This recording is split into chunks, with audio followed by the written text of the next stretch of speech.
ഡോക്ടറിൽ പുതിയൊരു വീഡിയോയിലേക്ക് നിങ്ങൾക്ക് എവർക്കും സ്വാഗതം. ഒരു ബാങ്ക് ജോലി ആഗ്രഹിക്കുന്നവർക്ക് വേണ്ടിയുള്ള ഒരു ജോബ് ഇൻഫർമേഷൻ ആണ് ഈ വീഡിയോയിൽ ഷെയർ ചെയ്യാനുള്ളത്.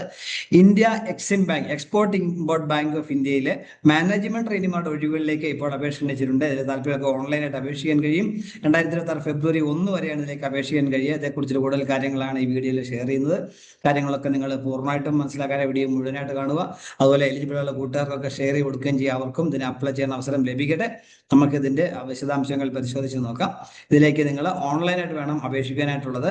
അപേക്ഷിക്കാൻ ഡീറ്റെയിൽസ് പറയുകയാണെങ്കിൽ 2026 ജനുവരി 17 മുതൽ ഫെബ്രുവരി 1 വരെയാണ് ഇതിലേക്ക് അപേക്ഷിക്കാൻ കഴിയുക. റിട്ടേൺ എക്സാമിനേഷൻ ഉണ്ടാവും. ആ എക്സാമിനേഷൻ ഇപ്പൊ ടെന്റേറ്റീവായിട്ട് ഫെബ്രുവരി 2026 തന്നെ നടത്തും എന്നാണ് പറഞ്ഞിട്ടുള്ളത്. അപ്പൊ ഇതിനെക്കുറിച്ചുള്ള ഡീറ്റെയിൽസ് ഒക്കെ നമുക്ക് അവരുടെ വെബ്സൈറ്റ് https:/www.eximbankindia.in/careers സൈറ്റ് ഡീറ്റെയിൽസ് ലഭ്യമാണ്. ഈ സൈറ്റ് നിങ്ങൾ അപ്ലൈ ചെയ്യുന്ന തീർച്ചയായും ഈ സൈറ്റ് സന്ദർശിക്കുക. എക്സാമിനേഷൻ സെന്റർ പറയുകയാണെങ്കിൽ ചെന്നൈ, കൊൽക്കത്ത, മുംബൈ, ന്യൂഡൽഹി, ഗുവാഹട്ടി എന്നീ 5 സെന്ററുകൾ മാത്രമേ ഉള്ളൂ. അപ്പൊ നിങ്ങൾക്ക് ഇഷ്ടമുള്ള സെന്റർ ചൂസ് ചെയ്യുക. അതിൽ ചേഞ്ച് വരികയാണെങ്കിൽ പേഴ്സണൽ ഇന്റർവ്യൂ മുംബൈയിലും ന്യൂഡൽഹിയിലും മാത്രമേ ഉണ്ടായിരിക്കത്തുള്ളൂ. ടെസ്റ്റ് സെന്റർ ഇത്രയും ഉണ്ട് എന്ന കാര്യം കൂടി ഓർമ്മിക്കുക. ആകെ 40 ഒഴിവുകളാണുള്ളത് മാനേജ്മെന്റ് ട്രെയിനിമാരുടെ. അത് 19 ഒഴിവുകൾ അൺറിസർവ്ഡ് ആണെന്ന കാര്യം കൂടി ഓർമ്മിക്കുക. എലിജിബിലിറ്റിയെ കുറിച്ച് പറയുകയാണെന്നുണ്ടെങ്കിൽ ആകെ 40 ഒഴിവുകളാണെന്ന് ഞാൻ പറഞ്ഞു. Unreserved 19, SC 5, ST 3, OBC 10, EWS 3 എങ്ങനെയാണ് വേണ്ട. ക്വാളിഫിക്കേഷൻ 60% മാർക്കോടെയുള്ള അംഗീകൃത സർവകലാശാല ബിരുദം, അതോടൊപ്പം പോസ്റ്റ് ഗ്രാജുവേറ്റ് ബിരുദം MBAയോ PGDBAയോ PGDBMോ MMSോ, അത് finance, international business, foreign trade അങ്ങനെയുള്ള സ്പെഷ്യലൈസേഷനിലുള്ള മാസ്റ്റേഴ്സ് ബിരുദം 60% പാസ്സാകാനായിരിക്കണം. അല്ലെങ്കിൽ CA-കാരായിരിക്കണം. CA പാസ് മാത്രം മതി എന്ന കാര്യം പ്രത്യേകം പറഞ്ഞിട്ടുണ്ട്. ഇനി ഏജിനെ കുറിച്ച് പറയുകയാണെന്നെങ്കിൽ 21 മുതൽ 28 വയസ്സ് വരെയുള്ളവർക്കാണ് അപേക്ഷിക്കാൻ കഴിയുക. 2025 ഡിസംബർ 31 അടിസ്ഥാനമാക്കിയായിരിക്കും പ്രായം കാൽക്കുലേറ്റ് ചെയ്യുന്നത്. എന്നാൽ SC/ST ആയ കാൻഡിഡേറ്റ് ആണെങ്കിൽ 33 വയസ്സ് വരെയും, OBC-കാർക്ക് 31 വയസ്സ് വരെയും, ഡിസബിലിറ്റി ഉള്ള SC/ST-കാർക്ക് 43 വയസ്സ് വരെയും, ഡിസബിലിറ്റി ഉള്ള OBC-കാർക്ക് 41 വയസ്സ് വരെയും, അൺറിസർവ്ഡ് ആയിട്ടുള്ള ഡിസബിലിറ്റി ഉള്ളവർക്ക് 38 വയസ്സ് വരെയുള്ളവർക്ക് അപേക്ഷിക്കാനായിട്ട് കഴിയുന്ന കാര്യം കൂടി ഓർമ്മിക്കുക. അപേക്ഷാ ഫീസ് ഉണ്ട്. ജനറൽ സാലറിയെ കുറിച്ച് പറയുകയാണെന്നുണ്ടെങ്കിൽ മാനേജ്മെന്റ് ട്രെയിനി അത് ജൂനിയർ മാനേജ്മെന്റ് കേഡറിലെ ഡെപ്യൂട്ടി മാനേജറായിട്ടായിരിക്കും ട്രെയിനിങ്ങിന് ശേഷം നിയമനം ലഭിക്കുക. മന്ത്ലി സ്റ്റൈപ്പൻഡ് 65,000 രൂപ ട്രെയിനിങ് സമയത്ത് തന്നെ ലഭിക്കും. അതിനുശേഷം സ്ഥിര നിയമനം ലഭിക്കുന്ന സമയത്ത് 48,480 മുതൽ 85,920 എന്ന സ്കെയിലായിരിക്കും ശമ്പളം ലഭിക്കുക എന്ന കാര്യം കൂടി ഓർമ്മിക്കുക.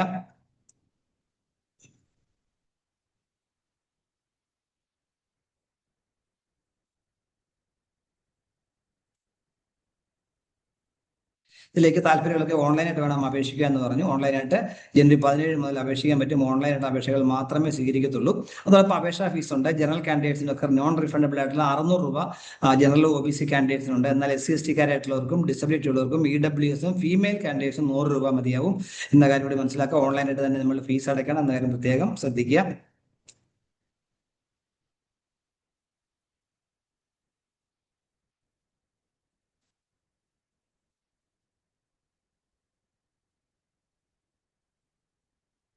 അതോടൊപ്പം റിട്ടേൺ ടെസ്റ്റിനെ കുറിച്ച് പറയുകയാണെങ്കിൽ പാർട്ട് 2, പാർട്ട് 1 2.5 മണിക്കൂർ നീണ്ടു നിൽക്കുന്ന പരീക്ഷയാണ്. പാർട്ട് 1 ഫിനാൻഷ്യൽ സ്റ്റേറ്റ്മെന്റ് ആണ്. അത് കമ്പൽസറി ക്വസ്റ്റ്യൻ ആണ്. 40 മാർക്കിന്റെ ചോദ്യങ്ങളായിരിക്കും.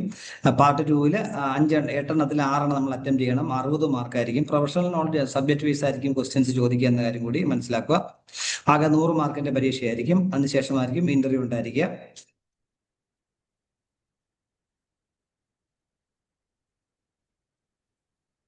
അപ്പോൾ ആപ്ലിക്കേഷൻ ഫില്ല് ചെയ്യുന്നതിനെ കുറിച്ച് പറയുകയാണെങ്കിൽ ആദ്യം നമ്മുടെ രജിസ്ട്രേഷൻ ആണ്, പിന്നെ ഫീസ് അടയ്ക്കുക. അതിനുശേഷം നമ്മുടെ ഡോക്യുമെന്റ്സ് ഒക്കെ സ്കാൻ ചെയ്ത് അപ്ലോഡ് ചെയ്യുക എന്നുള്ളതാണ്. ജനുവരി 17 മുതൽ ഫെബ്രുവരി 1 വരെയാണ് നമുക്ക് ഇതിലേക്ക് അപേക്ഷിക്കാനായിട്ട് കഴിയുക. ഓരോന്നിന് ഡീറ്റെയിൽസ് കൊടുത്തിട്ടുണ്ട്. ഓൺലൈൻ ആപ്ലിക്കേഷൻ നമ്മുടെ ബാങ്കിന്റെ വെബ്സൈറ്റ് സന്ദർശിച്ചതിന് ശേഷം ഓൺലൈൻ ആപ്ലിക്കേഷൻ ചൂസ് ചെയ്തതിന് ശേഷം നമ്മൾ click here for new registration ലിങ്കിൽ ക്ലിക്ക് ചെയ്യുക. അതിനുശേഷം നമ്മൾ ഡീറ്റെയിൽസ് കൊടുത്ത് നമുക്ക് ഫോർവേഡ് ചെയ്ത് കഴിഞ്ഞാൽ നമുക്ക് ആപ്ലിക്കേഷന് ഫുൾ സബ്മിറ്റ് ചെയ്യാൻ പറ്റും. ഇടയ്ക്ക് ഫീസ് അടയ്ക്കാനുള്ള ഓൺലൈൻ ലിങ്കും ഇന്റഗ്രേറ്റ് ചെയ്തിട്ടുണ്ട്. അപ്പോൾ പേയ്മെന്റ് ഗേറ്റ് വഴി നമ്മൾ വരുന്ന സമയത്ത് ഫീസ് അടച്ചു കഴിഞ്ഞാൽ നമുക്ക് ഈസി ആയിട്ട് കംപ്ലീറ്റ് ചെയ്യാനായിട്ട് പറ്റും. ഇത്രയും കാര്യങ്ങളാണ് ഈ വീഡിയോയിൽ ഷെയർ ചെയ്യാനുള്ളത്. ഇത്രയും ഈ വീഡിയോ പൂർണ്ണമായും കണ്ടില്ലെന്ന് രേഖപ്പെടുത്തുന്നതോടൊപ്പം ഇനിയും ഇതുപോലെ ഇൻഫർമേഷൻസ് ഒക്കെ ലഭിക്കാൻ നിങ്ങൾ ചാനൽ സബ്സ്ക്രൈബ് സപ്പോർട്ട് ചെയ്യണം. എല്ലാവർക്കും നല്ല കരിയർ ഉണ്ടാവട്ടെ എന്ന് ആശംസിക്കുന്നു. Thank you very much.